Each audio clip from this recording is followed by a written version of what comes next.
ತೇಜಸ್ವಿ ನಿಧಾನವಾಗಿ ಕಾರನ್ನು ಚಲಾಯಿಸ್ತಾ ಇದ್ದ. ಕಾರಿನೊಳಗೆ ಬೇರೆ ಯಾರೂ ಇರಲಿಲ್ಲ. ಅವನೊಬ್ಬನೇ ಹೊರಟಿದ್ದ. ಅವನ ಮನಸ್ಸು ಗೊಂದಲಗಳ ಗೂಡಾಗಿತ್ತು. ಮನೆಯಲ್ಲಿ ಮಾಡಬೇಕಾದ ಕೆಲಸ ಸಾಕಷ್ಟಿತ್ತು. ಆದರೂ ಅವನು ಅತ್ತೆಯ ಊರಿಗೆ ಹೋಗಬೇಕಾದದ್ದು ಅನಿವಾರ್ಯವಾಗಿತ್ತು. ಅಂದು ಮಾಡಬೇಕಾಗಿದ್ದ ಕೆಲಸಗಳನ್ನು ಕಿರಣನಿಗೆ ಒಪ್ಪಿಸಿದ್ದ. ಅಣ್ಣ ಜವಾಬ್ದಾರಿಯನ್ನು ತನ್ನ ಮೇಲೆ ಹೊರಿಸಿದ ಅಂದರೆ ತಮ್ಮ ಕಿರಣ ಪ್ರಾಮಾಣಿಕವಾಗಿ ಮಾಡ್ತಿದ್ದ. ಅವನು ಇಷ್ಟೇ ಮುತುವರ್ಜಿ ವಹಿಸಿ ಮಾಡಿದ್ರೂ ತೇಜಸ್ವಿಯ ಹೆಂಡತಿ ಪಾವನಾಳ ಏನಾದರೊಂದು ಕೊಂಕು ಇದ್ದೇ ಇತ್ತು. ಅಷ್ಟರಲ್ಲಿ ಪಲ್ಲವಿ ಸುಮ್ಮನಿರ್ತಾಳ. ತನ್ನ ಗಂಡ ಮಾಡಿದ್ದು ಸರಿಯಿಲ್ಲವೆಂದು ಓರ್ಗೀತಿಯಿಂದ ಹೇಳಿಸ್ಕೊಳ್ಳುವಾಗ ಅವಳಿಗೆ ಸಿಟ್ಟು ಬರುವುದು ಸಹಜ ತಾನೇ. ಓರ್ಗೀತಿಯ ಮೇಲಿನ ಸಿಟ್ಟನ್ನು ಗಂಡನನ್ನು ಮೂದಲಿಸುವ ಮೂಲಕ ಹೊರಗಿಡುತ್ತಾ ಇದ್ದಳು. ರೀ, ನಾಚಿಕೆ ಆಗಲ್ವಾ ನಿಮಗೆ? ಇನ್ನೊಬ್ಬರಲ್ಲಿ ಕೆಲಸ ಹೇಳಿಸ್ಕೊಂಡು ಮಾಡಲಿಕ್ಕೆ? ಅಷ್ಟಕ್ಕೂ ನಿಮ್ಗೇನಾಗಬೇಕು? ಬೇಕಿದ್ರೆ ಮಾಡಿಸ್ಕೊಳ್ಳಿ ಬಿಡಿ. ಪಾವನಾಳಿಗೆ ಕೇಳಿಸುವಂತೆ ಕಿರ್ಚುತ್ತಾಳೆ. ಪಲ್ಲವಿಯ ಅಟ್ಟಹಾಸ ಪಾವನಾಳ ಕಿವಿ ತಲುಪಿದ್ದೇ ಸರಿ. ಮನೆ ಆರಿ ಹೋಗುವಂತೆ ಬೊಬ್ಬಿಡುತ್ತಾಳೆ. ಮನೆ ಗೆಲ್ಸದ ತಾಯಿಯವಳು ಮನೆಯ ಯಜಮಾನಿಯಾದ ಪಾವನಾಳ ಪಕ್ಷ ವಹಿಸುತ್ತಾಳೆ. ಅದರಲ್ಲಿ ಆಕೆಯ ಸ್ವಾರ್ಥವೂ ಸೇರಿದೆ. ಅಗತ್ಯ ಬಿದ್ದಾಗಲೆಲ್ಲ 10-20 ರೂಪಾಯಿಯೋ ಹಳೆ ಬಟ್ಟೆ ಬರೆ ಮಿಕ್ಕಿದ ಅನ್ನದ ಹುಳಿ ತಿಂಡಿ ಗಿಂಡಿ ಎಂದು ಕೊಡ್ತಾ ಇದ್ದಳು ಪಾವನ. ಕಿರಣನ ಪತ್ನಿ ಪಲ್ಲವಿಗೆ ಆ ಅಧಿಕಾರವಿರಲಿಲ್ಲ. ಅಕ್ಕ ಭಾವನಲ್ಲಿ ಕೇಳದೆ ಏನು ಮಾಡುವಂತಿಲ್ಲ. ಪಲ್ಲವಿಗೆ ಒಳಗೊಳಗೆ ಒಂದು ಕೊರಗಿದೆ. ಅದೇನೆಂದರೆ ತನ್ನ ಗಂಡನ ಅಣ್ಣ ಉದ್ಯೋಗದಲ್ಲಿದ್ದಾರೆ. ತನ್ನ ಗಂಡ ಮನೆ ತೋಟದ ಕೆಲಸ ಮಾಡಿಕೊಂಡಿದ್ದು ಒಂದು 10 ರೂಪಾಯಿ ಬೇಕಿದ್ರೂ ಅಣ್ಣನ ಮುಂದೆ ಕೈ ಚಾಚುವುದು ಎನ್ನುವ ಕೀಳರಿಮೆ.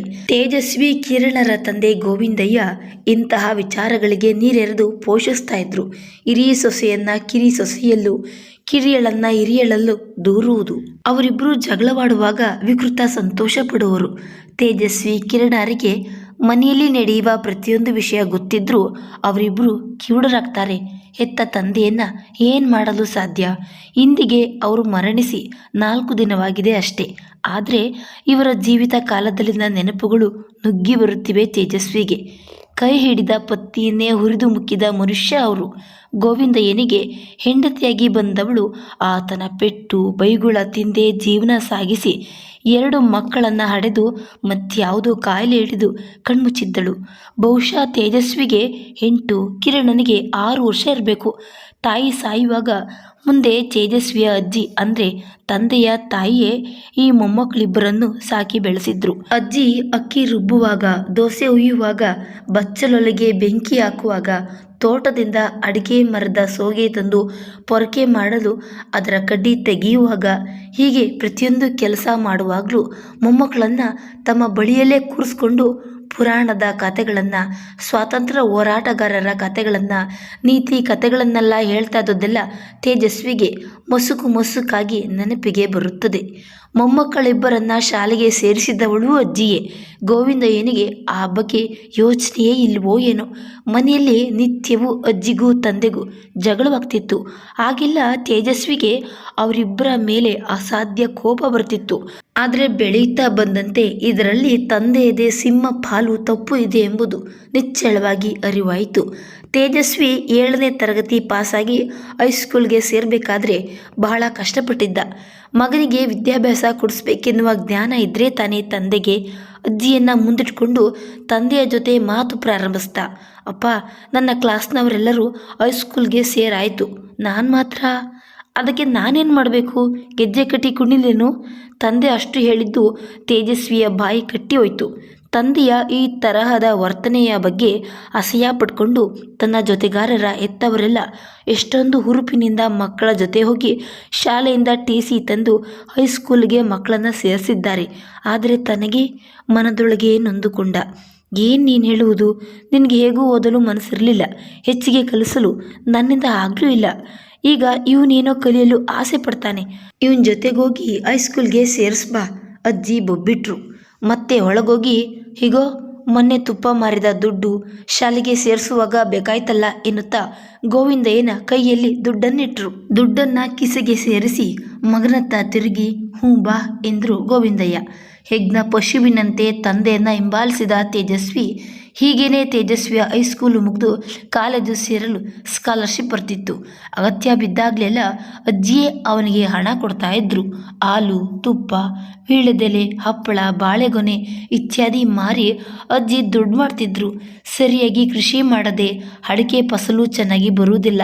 ಇವನು ಬೆಳಿಗ್ಗೆ ಸ್ನಾನ ಮಾಡಿ ಕಾಟಾಚಾರಕ್ಕೆಂಬಂತೆ ಪೂಜೆ ಮಾಡಿ ಕಾಫಿ ಕುಡಿದು ಹೊರಟ ಅಂದರೆ ಆ ಅಂಗಡಿಯಲ್ಲಿ ಕುಳಿತು ಯಾರಲ್ಲೋ ಅಗತ್ಯವಿಲ್ಲದ ಚರ್ಚೆಗೆ ಬಾಯಿ ಹಾಕಿ ಜಗಳವಾಡಿ ಊರವರನ್ನೆಲ್ಲ ಎದುರು ಹಾಕಿಕೊಂಡು ದಿನ ದುಡುವುದನ್ನು ಬಿಟ್ಟು ನಮ್ಮದೇ ತೋಟದಲ್ಲಿ ಒಂದಷ್ಟು ಹೊತ್ತು ಗೆಯ್ಯುತ್ತಿದ್ರೆ ಒಂದೆರಡು ಅಡಿಕೆ ಆದರೂ ಹೆಚ್ಚಾಗೋದಿಲ್ವೋ ಎಂದು ಆಗಾಗ ಗೊಣಗ್ತಾ ಇದ್ರು. ಕಿರಣ ಅಜ್ಜಿಯ ಮುತುವರ್ಜಿಯಿಂದ ಹೈಸ್ಕೂಲ್ಗೆ ಸೇರಿ 10ನೇ ತರಗತಿಯಲ್ಲಿ 2 ಬಾರಿ ಡುಮ್ಕಿ ಹೊಡೆದು ಮನೆಯಲ್ಲೇ ಉಳಿದ.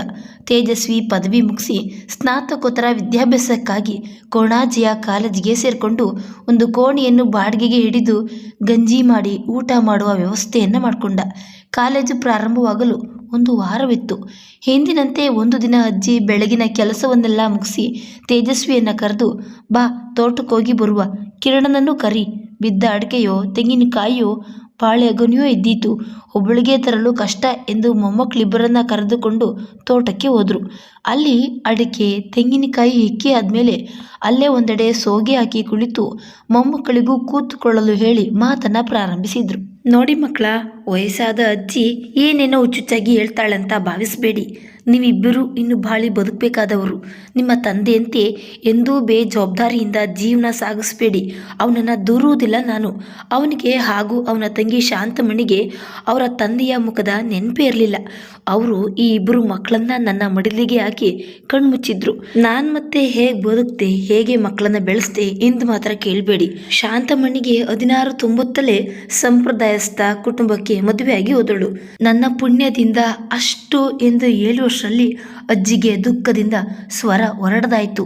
ಮತ್ತೆ ತುಸು ಕಳೆದು ಕಣ್ಣುಗಳನ್ನೊರೆಸಿ ಸ್ವರ ಸರಿ ಮಾಡಿ, ಇವನಿಗೆ ಅಂದರೆ ನಿಮ್ಮ ಅಪ್ಪನಿಗೆ ತಂಗಿಯ ಮದುವೆಯ ಕಾಲಕ್ಕೆ 18 ದಾಟಿರಬಹುದು. ಆಗಲೇ ಶುರುವಾಯಿತು ಕೆಲಸವಿಲ್ಲದೆ ಅಲೆಯುವ ಪುಂಡ ಪೋಖರಿಗಳ ಸಹವಾಸ.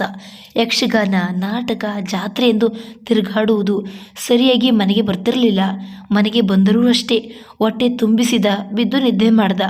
ಗೋವಿಂದು, ಹೀಗೆ ಸಿಕ್ಕಿದ ಬಚ್ಚಾಲಿಗಳ ಜೊತೆ ತಿರುಗಬೇಡ. ಹಿರಿಯರು ಮಾಡಿದ ಜಾಗವಿದೆ, ಸಾಕಷ್ಟು ನೀರಿದೆ, 10-50 ಅಡಿಕೆ ಗಿಡವಿದೆ. ನಾನು ನೀನು ಸೇರಿ ಸಾಕುವ ನಮ್ಮ ಜೀವನಕ್ಕೆ ಸಾಕಾಗ್ತದೆ. ಮುಂದೆ ನಿನಗೆ ಮದುವೆ ಮಕ್ಕಳು ಆಗುವಾಗ ಬೇಕಾಗುತ್ತೆ. ನೀನು ಆಟ ನಾಟಕಕ್ಕೆ ಹೋಗ್ಲೇಬೇಡ ಅಂತ ನಾನು ಹೇಳೋದಿಲ್ಲ. ಒಳ್ಳೆಯ ಗೆಳೆಯರನ್ನು ಆರಿಸಿ ಅವರ ಜೊತೆಯಲ್ಲಿ ಹೋಗು. ಮನೆತನದ ಗೌರವವನ್ನು ಉಳಿಸು ಎಂದರೆ ಆ ಬುದ್ಧಿ ಮಾತೊಂದು ಅವನಿಗೆ ಬೇಕಾಗಲಿಲ್ಲ. ಬದಲಾಗಿ ನನ್ನ ಜೊತೆ 4 ದಿನ ಮಾತು ಬಿಟ್ಟ. ಸಂಬಂಧಿಕರು ಒಂದಿಬ್ಬರು ಹೇಳಿದ್ರು. ಯಾರ ಮಾತಿಗೂ ಅವನು ಜಗ್ಲೇ ಇಲ್ಲ. ಕಾಲ ನಮ್ಮನ್ನು ಕಾಯುತ್ತಾ ಹೀಗೆ 4 ವರ್ಷವೇ ಕಳೆಯಿತು. ಒಂದು ದಿನ ಮಠದ ಸ್ವಾಮಿಗಳನ್ನು ಕಂಡು ನನ್ನ ಕಷ್ಟವನ್ನು ಹೇಳ್ಕೊಂಡೆ. ಅದಕ್ಕೆ ಅವರು ಅವನನ್ನು ಕರ್ಕೊಂಡು ಬರಲು ಹೇಳಿದರು. ಅದಕ್ಕೆ ಅವನು ಬರಬೇಕಲ್ಲ. ಮಂತ್ರಾಕ್ಷತೆ ಕೊಟ್ಟು ಎಲ್ಲ ಒಳ್ಳೆಯದಾಗುತ್ತೆ, ಒಳ್ಳೆಯ ಕುಲದ ಹುಡುಗಿಯೊಬ್ಬಳನ್ನು ಮದುವೆ ಮಾಡಿಸಿ ಎಂದರು. ಹಾಗೆ ಒಳ್ಳೆಯ ಕುಲದ ಹುಡುಗಿಯನ್ನು ಸಿಕ್ಕಿದಳು. ಆದರೆ ಅವಳೊಬ್ಬಳು ಹೆಡ್ಡಿ. ಹೇಗೂ ಇರಲಿ, ಇನ್ನಾದರೂ ಸರಿಯಾಗ್ತಾನೆ ಎಂದು ಭಾವಿಸಿದರೆ ಅದು ಓಟೆಯಲ್ಲಿ ಹಾಕಿದ ನಾಯಿ ಬಾಲನೆ. ಮುಂದೆ ನೀವಿಬ್ಬರು ಹುಟ್ಟಿದ್ದು, ನಿಮ್ಮಮ್ಮ ಕಾಯಿಲೆಯಿಂದ ತೀರ್ಕೊಂಡದ್ದು ಎಲ್ಲವೂ ನಿಮಗೆ ಗೊತ್ತಲ್ವಾ? ನಾನು ಹೇಳಲಿಕ್ಕೆ ಹೊರಟಿರುವ ವಿಷಯವೇನೆಂದರೆ, ತೇಜ, ರಕ್ತ ಹಂಚಿಕೊಂಡು ಹುಟ್ಟಿರುವ ನಿನ್ನ ತಮ್ಮನನ್ನು ಎಂದೂ ಬೇರೆ ಮಾಡಬೇಡ. ಮತ್ತೊಂದು ವಿಷಯವೇನೆಂದರೆ, ನಿಮ್ಮ ತಂದೆಗೊಬ್ಬಳು ತಂಗಿ ಇದ್ದಾಳೆ, ಶಾಂತಮಣಿ ಎಂದು ಅವಳ ಹೆಸರು. ಆಕೆ ನಿಮ್ಮಿಬ್ಬರಿಗೂ ಸೋದರತೆ ಆಗಬೇಕು. ಈಗ ಅವಳು ಇಲ್ಲಿಗೆ ಬಾರದೆ ತುಂಬ ವರ್ಷಗಳಾಯಿತು. ನೀವಿಬ್ಬರು ಚಿಕ್ಕವರಿರುವಾಗ ಅವಳ ಮನೆಗೆ ಹೋಗ್ತಾ ಇದ್ರಿ. ಅದೆಲ್ಲ ನಿಮಗೀಗ ನೆನಪಿದೆಯೋ ಇಲ್ವೋ ಎಂದು ನನಗೆ ಗೊತ್ತಿಲ್ಲ.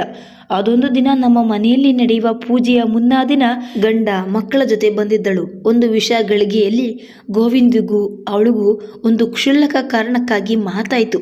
ಮಾತು ಬಿರುಸಾಗಿ ಗಂಭೀರ ಚರ್ಚೆ ಆಯಿತು. ಅವಳು ಸೋತು ಮಾತಾಡದೆ ಕೂತ್ರು. ಇವನು ಮತ್ತು ಕೆಣಕುತ್ತಾ ಬಂದ. ಇವನ ಅಂದಿನ ವರ್ತನೆಗೆ ನೊಂದು ಮನೆ ಬಿಟ್ಟು ಹೋದವಳು ಮತ್ತೆ ಇಲ್ಲಿ ತನಕ ಕಾಲಿಟ್ಟೇ ಇಲ್ಲ. ನನ್ನನ್ನು ಅವಳ ಮನೆಗೆ ಹೋಗೊಡುವುದಿಲ್ಲ ಈ ಮೂರ್ಖ. ಇರೋಳು ಒಬ್ಳು, ನೀನೋಗಿ ಅವಳನ್ನ ಕರ್ಕೊಂಡು ಬಾ. ಏನೋ ಕೆಟ್ಟ ಗಳಿಗೆಯಲ್ಲಿ ಹಾಗಾಯಿತು, ಇನ್ನೂ ಆಗಾಗದಂತೆ ಜಾಗ್ರತೆ ವಹಿಸು ಎಂದು ಬಗೆಯಾಗಿ ಇವನಲ್ಲಿ ಹೇಳಿದೆ. ಅದೆಲ್ಲವೂ ಗೋರ್ಕಲ್ಲು ಮೇಲೆ ಮಳೆ ಸುರಿದಂತೆ ಎನ್ನುವಂತಾಯಿತು. ನಾನು ಬದುಕಿರೋವರೆಗೂ ಕಡೆದ ಸಂಬಂಧ ಒಂದು ಗುಡುವ ಲಕ್ಷಣ ಕಾಣ್ತಿಲ್ಲ. ತೇಜ, ನೀನೀಗ ವಯಸ್ಸಿಗೆ ಬಂದಿದ್ದೀಯ. ಸಾಧ್ಯವಿದ್ದರೆ ನಿನ್ನ ತಂದೆಗೆ ಹೇಳಿ ನೋಡು. ಹೀಗಲ್ಲದಿದ್ದರೆ ಮುಂದೆ ಅಧಿಕಾರದ ಚುಕ್ಕಾಣಿ ನಿನ್ನ ಕೈಗೆ ಬಂದ ಮೇಲಾದರೂ ಪ್ರಯತ್ನಿಸಿ ನೋಡು ಎಂದಿದ್ರು ಅಜ್ಜಿ. ಮಧ್ಯೆ ಮಧ್ಯೆ ಮಾತು ನಿಲ್ಲಿಸಿ ದುಃಖದಿಂದ ಕಟ್ಟಿದ ಗಂಟಲನ್ನು ಸರಿ ಮಾಡಿಕೊಳ್ಳುತ್ತಾ ತುಂಬಿ ಹರಿಯುವ ಕಂಬನಿಯನ್ನರಿಸುತ್ತಾ ಹೇಳ್ತಿರುವ ಅಜ್ಜಿಯನ್ನು ನೋಡಿದಾಗ ಅಯ್ಯೋ ಪಾಪವೆನಿಸಿತ್ತು. ಅವರ ಮನಸ್ಸಿನೊಳಗೆ ಮಡುಗಟ್ಟಿ ನಿಂತ ದುಃಖ ಕಟ್ಟೆ ಹಿಡಿದು ಹೊರಬಂದಿತ್ತು. ತೇಜಸ್ವಿ ಮೆಲ್ಲನೆ ಅಜ್ಜಿಯ ಕೈಯಲ್ಲಿ ತನ್ನ ಕೈಯನ್ನು ಇರಿಸ್ತಾ ರಭಸವಾಗಿ ಎದುರಿನಿಂದ ಬರುವ ಸರ್ಕಾರಿ ಬಸ್ಸನ್ನು ಕಂಡು ಮತ್ತು ಕಾರಿನ ವೇಗವನ್ನು ಕಡಿಮೆಗೊಳಿಸ್ತಾ ಅಷ್ಟರಲ್ಲಿ ಅದೆಲ್ಲಿತ್ತೋ ವೇಗವಾಗಿ ಓಡಿ ಬಂದ ನಾಯಿಗಳೆರಡು ಇನ್ನೇನು ಕಾರಿನ ಚಕ್ರದಡಿ ಸಿಲುಕಿಯೇ ಹೋಯ್ತೆನ್ನುವಾಗ ಗಕ್ಕನೆ ಬ್ರೇಕನ್ನು ಹೊತ್ತ. ಜೊತೆಗೆ ಅವನ ಯೋಚನೆಗೂ ಬ್ರೇಕು ಹೊತ್ತಿತ್ತು. ಇದೆಲ್ಲಿಗೆ ಮುಟ್ತು ಎಂದು ತಲೆ ಹೊರಗೆ ಹಾಕಿ ನೋಡಿದ ತೇಜಸ್ವಿ ಕಾಸರಗೋಡಿನಿಂದ ಸುಳ್ಯಕ್ಕೆ ಹೋಗುವ ರಸ್ತೆಯಲ್ಲಿ ಸುಮಾರು 7-8 ಕಿಲೋಮೀಟರ್ ಬಂದಿದ್ದ. ಕಾರು ನಿಧಾನವಾಗಿ ಚಲಿಸುತ್ತಿದ್ದಂತೆ ಪುನಃ ಗತ ನೆನಪುಗಳ ಸುರುಳಿ ಬಿಚ್ಚತೊಡಗಿತ್ತು. ಮುಂದೆ ತೇಜಸ್ವಿಯ ಸ್ನಾತಕೋತ್ತರ ಪದವಿ ಮುಗಿಯುವ ಮುನ್ನವೇ ಅಜ್ಜಿಯ ಮರಣ ಸಂಭವಿಸಿತ್ತು. ಊರಿನವರೆಲ್ಲ ಸೇರಿ ಅಜ್ಜಿಯ ಶವ, ಅಜ್ಜಿಯ ಮಾತುಗಳು ಕಿವಿಯಲ್ಲಿ ಧ್ವನಿಸಿದವು. ಅಜ್ಜಿಗೆ ಅವರ ಸಾವು ಬೇಗನೆ ಸಂಭವಿಸುತ್ತದೆ ಎಂಬ ವಿಚಾರವೇನಾದರೂ ಗೊತ್ತಿತ್ತಾ? ಅವರಿಗೆ 6ನೇ ಇಂದ್ರಿಯವಿರ್ಬೋದೇ? ಅಜ್ಜಿ ತನ್ನೊಡನೆ ಅಷ್ಟೆಲ್ಲ ಹೇಳಲು ಕಾರಣ? ಹೌದು, ಈಗ ಸೋದರತ್ತೆಯನ್ನು ಕರೆಯಲು ಸರಿಯಾದ ಅವಕಾಶ. ಧೈರ್ಯ ವಹಿಸಿ ತಂದೆಯವರೊಡನೆ ಹೇಳಿಯೇ ಬಿಡಬೇಕೆಂದುಕೊಳ್ಳುತ್ತಾ ತಂದೆಯನ್ನು ಅರಸುತ್ತಾ ಬಂದ.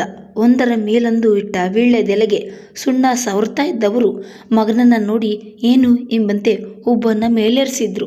ತೇಜಸ್ವಿ ತಡವರಿಸುತ್ತಾ, ಅಪ್ಪ, ಅಜ್ಜಿಯ ಶವ ಸಂಸ್ಕಾರಕ್ಕೆ ನಿಮ್ಮ ತಂಗಿಯನ್ನು ಕರೆಸಬೇಡ್ವೇ? ಓಹೋ, ಈ ಮುದುಕಿ ನಿನ್ನ ತಲೆಯೊಳಗೆ ಎಲ್ಲವನ್ನೂ ತುಂಬಿಸಿದ್ದಾಳೆ.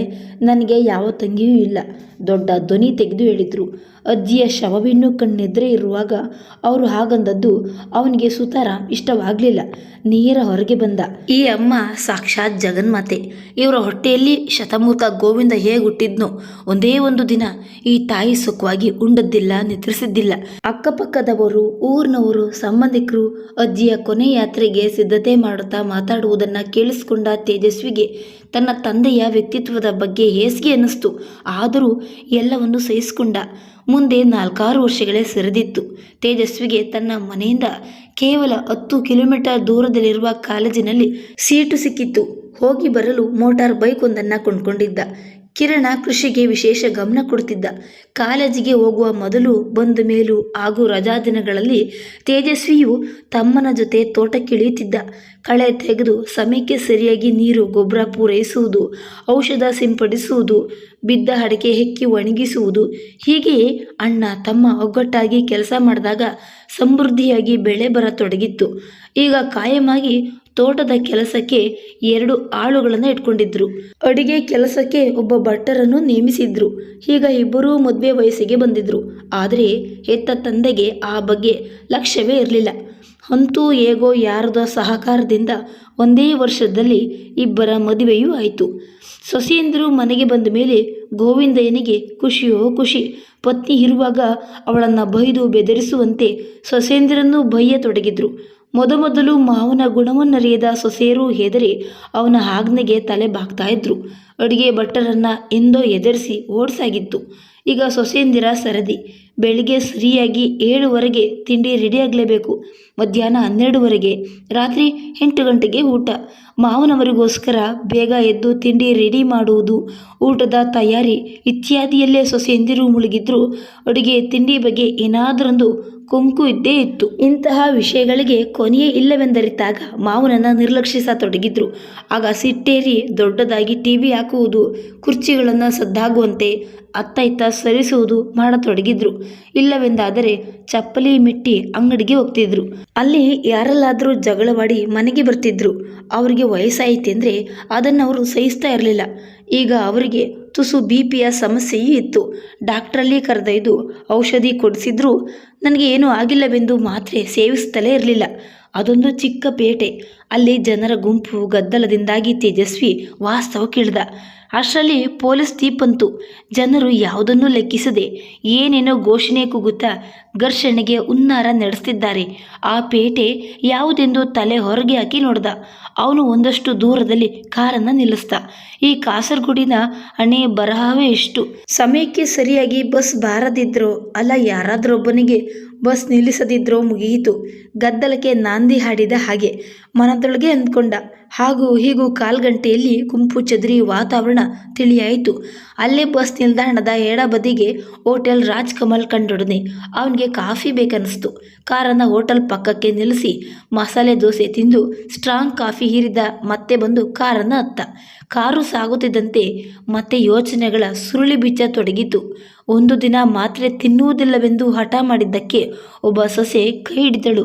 ಇನ್ನೊಬ್ಬಳು ಬಾಯಿಗೆ ಮಾತ್ರೆ ತುರುಕಿ ನೀರು ಒಯ್ದಳು. ಅಷ್ಟರಲ್ಲಿ ಸೊಸೆಯಂದಿರ ಅಹಂಕಾರಕ್ಕೆ ಶಾಸ್ತಿ ಮಾಡಬೇಕೆಂದು ಥೂ ಎನ್ನುತ್ತಾ ಉಗಿದ್ರು.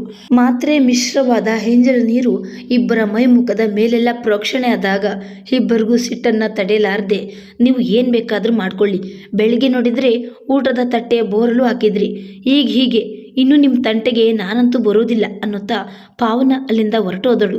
ನಾನು ಅಷ್ಟೇ, ಬೇಕಿದ್ರೆ ಮಾತ್ರೆ ತಿನ್ನಿ, ಇಲ್ಲವಾದರೆ ಹಾಗೇ ಇರಿ. ದಿನದ 3 ಹೊತ್ತು ನಿಮ್ಮ ಸೇವೆ ಮಾಡುತ್ತಾ ಕೂತ್ರೆ ಬೇರೇನು ಮಾಡುವಂತಿಲ್ಲ.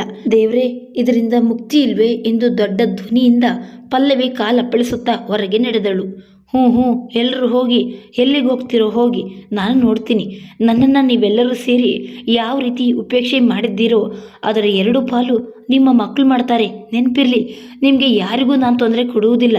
ನನ್ನ ಚಾಕರಿ ನೀವ್ಯಾರು ಮಾಡುವುದೂ ಬೇಡವೆನ್ನುತ್ತಾ ಹಾಸಿಗೆಯನ್ನು ಸುತ್ತಿ ಹಿಡಿದುಕೊಂಡು ಮಹಡಿಯ ಮೆಟ್ಟಿಲೇರತೊಡಗಿದ್ರು. ಇವರೇನು ಮಾಡ್ತಿದ್ದಾರೆಂದು ಇಣಿಕಿ ನೋಡಿದ ಪಲ್ಲವಿಗೆ ಮಾವ ಮಹಡಿಯ ಮೆಟ್ಟಲು ಹತ್ತುವುದು ಕಂಡು ಗಾಬರಿಯಾಯಿತು.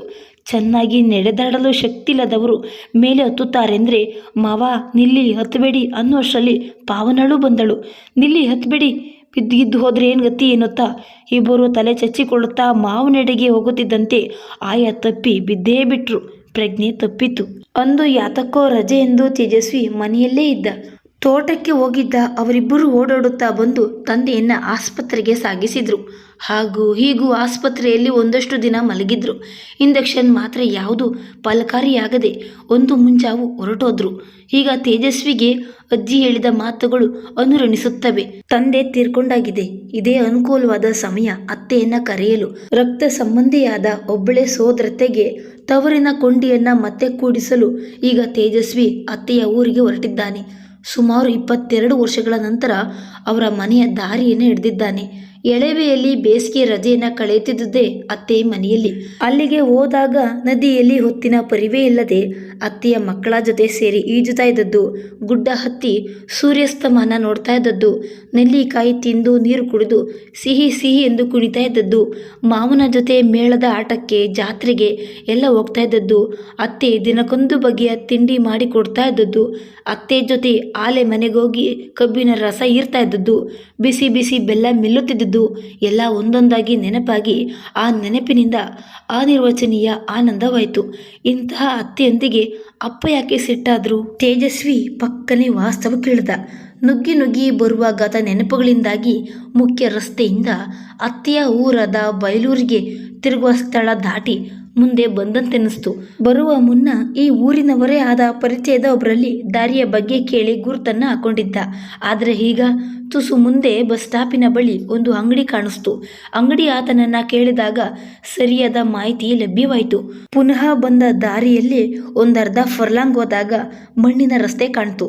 ತುಸು ಮುಂದಕ್ಕೆ ಹೋಗುತ್ತಿದ್ದಂತೆ ಮಂದ ಗಮನಿಯಾಗಿ ಹರಿಯುವ ಪಯಸ್ಪಿನಿ ಕಾಣುತ್ತಿದ್ದಂತೆ ಅವನ ಮೈಮನ ಪುಳಕವೆದ್ದಿತು. ಬಯಲೂರಿಗೆ ಹೋಗುವ ಹಳೆ ಕಾಲ್ದಾರಿಯೂ ಕಾಣಿಸ್ತು. ಮಾರ್ಗ ಮಾತ್ರ ತುಸು ಸುತ್ತಿ ಬೆಳೆಸಿ ಹೋಗುತ್ತದೆ. ಮತ್ತೆ 2 ನಿಮಿಷದಲ್ಲಿ ಕಾರು ಮನೆಯ ದಣಪೆ ಹತ್ತಿರ ಬಂದಿತ್ತು. ಅಲ್ಲೇ ಕಾರನ್ನು ನಿಲ್ಲಿಸಿ ಮೆಲ್ಲನೆ ದಣಪೆ ದಾಟ್ತಾ ಅತ್ತೆಯ ಮನೆಗೆ ಬಂದು ಬಹಳ ಸಮಯವಾಗಿದ್ದರೂ ಅವರ ಮನೆಯವರನ್ನೆಲ್ಲ ಸಂಬಂಧಿಕರ ನೆಂಟರಿಷ್ಟರ ಮನೆಯ ಸಮಾರಂಭಗಳಲ್ಲಿ ಕಾಣಿಸುತ್ತಿತ್ತು. ಆದ್ದರಿಂದ ಅಳುಕಿಲ್ಲದೆ ಹೆಜ್ಜೆ ಎತ್ತಿಟ್ಟ. ಅದೇ ಮುಖ ಮಂಟಪವಿರುವ ಹಳೇ ಮನೆ, ಬಾಜಿರ ಹಲಗೆ ಕೆತ್ತನೆ ಕೆಲಸಗಳ ಕಂಬ, ಎದುರಿಗೆ ದೊಡ್ಡದಾದ ಅಂಗಳ, ಅದರ ಸುತ್ತಲೂ ಕರವೀರ, ಮಂದಾರ, ನಂದಿ ಬಟ್ಟಲು, ಪಾರಿಜಾತ, ದಾಸವಾಳದ ಗಿಡ ಮರಗಳು, ಅಂಗಳದ ಬದಿಗೊಂದು ಕೊಟ್ಟಿಗೆ, ಅಲ್ಲೇ ಗೋಡೆಗೆ ಒರಗಿಸಿಟ್ಟ ಹೊಡೆ ಮಂಚ, ಎಳೆ ಮಣೆ, ಭತ್ತದ ಪತ್ತಾಯ. ಒಂದು ಕ್ಷಣದಲ್ಲಿ ಅವೆಲ್ಲ ಅವನ ಕಣ್ಣಿಗೆ ಕಾಣ್ತು. ಅಷ್ಟರಲ್ಲಿ ಅಲ್ಲೇ ಕಟ್ಟಿ ಹಾಕಿದ್ದ ನಾಯಿಗಳೆರಡು ಬೊಗಳಿದ್ದವು. ತುಸು ಹೊತ್ತಿನಲ್ಲಿ ಒಳಗಿನಿಂದ ಅವನತ್ತೆ ಶಾಂತಮಣಿ ಬಂದಳು. ತನ್ನಣ್ಣನ ಮಗ ತೇಜಸ್ವಿಯನ್ನ ಕಾಣುತ್ತಿದ್ದಂತೆ ಸಂತಸದಿಂದ ಆಕೆಯ ಕಣ್ಣುಗಳು ಮಿನುಗಿದವು. ಓ ತೇಜಸ್ವಿ ಅಲ್ಲೇ, ಎಂತಕ್ ನಿಂತೆ? ಬಾ ಬಾ, ಒಳಗೆ ಬಂದು ಕೂರು, ಹಾಸರಿಗೆ ತತ್ತೆ ಎನ್ನುತ್ತಾ ಒಳಗೋಡಿದಳು. ಅಷ್ಟರಲ್ಲಿ ಗೋಡೆಯಲ್ಲಿರುವ ಹಳೆ ಗಡಿಯಾರ ಢಣ್ಣಂದು ಬಾರಿಸಿ ಸುಮ್ಮನಾಯಿತು. ಎಷ್ಟೆಂದು ನೋಡಿದಾಗ 11:15 ಆಗಿತ್ತು. ಲಾವಂಚ ಹಾಕಿ ಕುದಿಸಿ ಹಾರಿಸಿದ ಅತ್ತೆ ತಂದುಕೊಟ್ಟ ನೀರನ್ನು ಕುಡಿದು ಬೆಲ್ಲದ ತುಂಡೊಂದನ್ನು ಬಾಯಲ್ಲಿಟ್ಕೊಂಡ. ನೀರನ್ನು ಒಳಗಿಟ್ಟು ಬಂದ ಅತ್ತೆ ಮಾತಿಗಿಳಿದಳು. ಅತ್ತೆಮ್ಮ, ಮಾವನಿಲ್ವೇ? ಅಪ್ಪ ಮೊನ್ನೆ ತೀರ್ಕೊಂಡ್ರು, ತೇಜಸ್ವಿ ಹೇಳ್ದ. ಮಾವ ತೋಟಕ್ಕೆ ಹೋಗಿದ್ದಾರಪ್ಪ. ತೇಜಸ್ವಿ, ಎಲ್ಲ ಗೊತ್ತಾಗಿದೆ. ಅವತ್ತು ನಿನ್ನಜ್ಜಿ ಅಂದರೆ ಎನ್ನೆ ತಬ್ಬೆ ತೀರಿಪ್ಪಾಗ ನಿನ್ನಪ್ಪ ಒಂದು ಕಾಗದ ಬರ್ದ ಇಲ್ಲೇ. ಅಜ್ಜಿಗೆ ಹುಷಾರಿಲ್ಲದೆ ಇಷ್ಟಾಗ ಸಹ ಬಂದು ಒಂದು ಹೊತ್ತು ಚಾಕ್ರಿ ಮಾಡಲೇ ಕೂಡ ಎನಗೆ ಯೋಗ ಇಲ್ಲೇ. ಎತ್ತಬ್ಬೆಯ ಪಿಂಡಕ್ಕೆ ತಿಲೋದಕ ಬಿಡ್ಲೆ ಎನ್ನ ತಲೆಲಿ ದೇವರು ಬರ್ದ ಇಲ್ಲೇ. ನೇರವರೆ ನೆಂಟ್ರಿಷ್ಟೊಡನೆ ಅಣ್ಣ ಎನ್ನ ಕರ್ದ ಇಲ್ಲೇ ಹೇಳಿ ಹೆಂಗೆ ಇರಲಿ. ಒಂದು ಏನೋ ಕೆಟ್ಟ ಗಳಿಗೆಯಲ್ಲಿ ಸಣ್ಣ ವಿಷಯಕ್ಕೆ ಮಾತು ಬಂತು. ನಿನಗೆ 10-11 ವರ್ಷ. ನೀನು ನಿನ್ನ ತಮ್ಮನೂ ಶಾಲೆಗೆ ಹೋಗಿದ್ರಿ. ಮಾತು ಜಗಳ ಕಿಳಿಯಿತು. ಅಣ್ಣ, ಹಿಂಗೆ ಊರೂರು ತಿರುಗಬೇಡ. ಅಮ್ಮನ ಕಣ್ಣೀರು ನೋಡ್ಲೆ ಎಡಿತಿಲ್ಲೇ.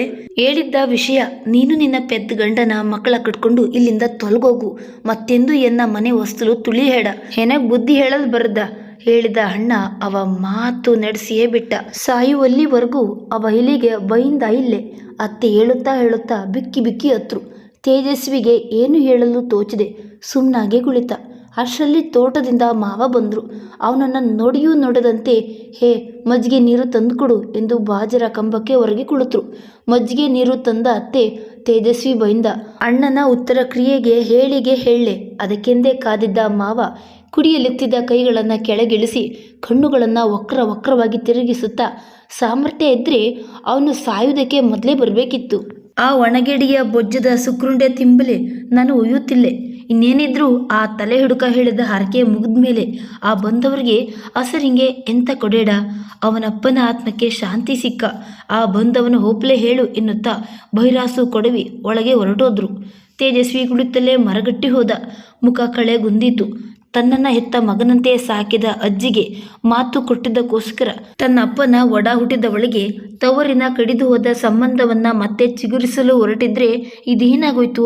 ಮನದೊಳಗೆ ಸಂಕಟದಿಂದ ಕುದಿದ. ಅವನ ಸೋದರತ್ತೆ ಶಾಂತಮಣಿ ಅಲ್ಲೇ ನಿಂತು ಸೆರಗನ್ನ ಬಾಯಿಗೊತ್ತಿ ಹಿಡಿದು ಸದ್ದಿಲ್ಲದೆ ಅಳ್ತಾ ಇದ್ದಳು. ಇತ್ತ ತನ್ನ ಕೈ ಹಿಡಿದವನು, ಅತ್ತ ತನ್ನೊಡ ಹುಟ್ಟಿದವನ ಮಗ. ಆಕೆಯ ಮನಸ್ಸು ಮೊಮ್ಮಲ ಮರುಗಿತು. ಅಯ್ಯೋ, ಅಷ್ಟು ದೂರದಿಂದ ಬಂದವನಿಗೆ ಒಂದು ತುತ್ತು ಅನ್ನವನ್ನು ಕೊಡುವ ಭಾಗ್ಯವೂ ತನಗಿಲ್ಲವಾಯ್ತೆ ಎನ್ನುತ್ತಾ ತೇಜಸ್ವಿಯನ್ನು ತುಂಬಿದ ಕಣ್ಣುಗಳಿಂದ ನೋಡಿದಳು. ಇನ್ನು ಇಲ್ಲಿ ನಿಲ್ಲುವುದರಲ್ಲಿ ಅರ್ಥವಿಲ್ಲವೆಂದ್ಕೊಂಡು ತೇಜಸ್ವಿ, ಅತ್ತೆಮ್ಮ, ಅಜ್ಜಿಯ ಕೊನೆಗಾಲದಲ್ಲಿ ನಿಮಗೆ ಪುನಃ ತವರು ಮನೆಗೆ ಹೋಗಲು ಅವಕಾಶ ಕಲ್ಪಿಸಬೇಕೆಂದು ನನ್ನಿಂದ ವಚನ ತೆಗೆದುಕೊಂಡಿದ್ದಾರೆ. ಅದಕ್ಕೋಸ್ಕರ ನಾನು ಬರಬೇಕಾಯ್ತು ಎಂದ. ತೇಜಸ್ವಿ, ನಿನ್ನ ಮಾವನ ಮಾತು ಅಂದರೆ ಒಂದು ಗಡಿ 2 ತುಂಡು ಅಷ್ಟು ಹೇಳುವಷ್ಟರಲ್ಲಿ ಆಕೆಗೆ ದುಃಖದಿಂದ ಗಂಟಲುಬ್ಬಿತು. ಅಸಹಾಯಕತೆಯ ಒಂದು ಭಾವ ಮುಖದಲ್ಲಿ ಪಡೆ ಮೂಡಿತ್ತು. ಸರಿ ಅತ್ತೆಮ್ಮ, ಇದೋ ನಾ ಹೊರಟೆ ಎನ್ನುತ್ತಾ ಅಂಗಳ ಹಾದು ದಣಪೆ ದಾಟಿ ಕಾರನ್ನು ಹತ್ತಿದ. ಸ್ಟಾರ್ಟ್ ಆದ ಕಾರು ಮೆಲ್ಲನೆ ಚಲಿಸತೊಡಗಿತ್ತು. ತನ್ನ ತವರಿನ ಕುಡಿಯ ಕಾರು ಮರೆಯಾಗುವವರೆಗೂ ನೋಡುತ್ತಾ ನಿಂತು ತುಂಬಿ ಬರುವ ಕಣ್ಣೀರನ್ನು ತೊಡೆಯುತ್ತಾ ಮೆಲ್ಲನೆ ಹೆಜ್ಜೆ ಎತ್ತಿಟ್ಟಳು ಶಾಂತಮಣಿ. ತವರಿನ ಋಣ ಇನ್ನೂ ಎಂದೆಂದಿಗೂ ನನ್ನ ಪಾಲಿಗೆ ಮರೀಚಿಕೆ.